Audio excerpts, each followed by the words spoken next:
three of us, very good friends, and we, at the last exam in 1941, June 41, Barry said, "Do you know that there's a recruiting officer in the RCAF up at the Army?" And I said, "No." He said, "Let's go up and look around." When I was 19, I was originally just looking for a summer job, and I came across a recruiting display at a Chinese New Year event, and getting paid to work out for a summer seemed like a pretty good idea. I had a few family members who introduced me to Royal Military College, or RMC in Kingston, and so I decided I would give that a try. So I went to RMC to get my undergraduate degree, and then stayed with the forces after that. The mines had to be dropped from 90 feet over the river, and the river was down a good, pretty close to 1,000 feet. So you had to go over the bank of the river, down to within 90 feet of the surface. You would release your bombs, and they had a parachute on them, just to slow the drop. And then you climbed up, by which time all of the German gunners along the top of the bank were waiting for you. I was in Afghanistan 2 years ago. I was a contracting clerk.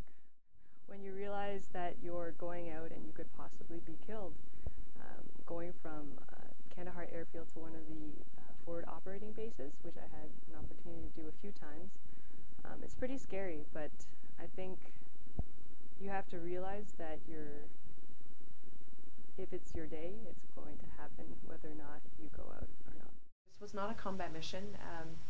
We were there to assist the local Rwandan people. I don't think anyone goes to any of these places and doesn't come back changed. I certainly came out with a greater appreciation for our abilities as a country to help other countries, but also to recognize that some other countries want help in a way that lets them help themselves in their own ways. And so it informed me that we can't always assume as westernized countries that we have the answers for every country to do things the way that we would like it to be done, or that were our path. We have to accept that other countries are going to have their own ways of doing things, and so the kind of support and help they want, we need to listen to them as well, and that was very interesting to see.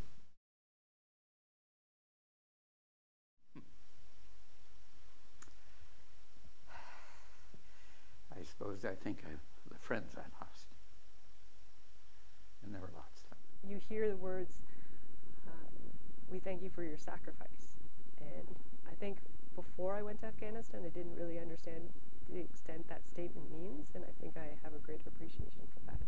At a ramp ceremony, we'll all stand at attention and we'll salute as the casket is carried into the plane. And fortunately, I didn't ever know any of the soldiers that had passed, but it's a very emotional experience. So I think being able to attend those, even when you don't know the soldier, is a very profound experience.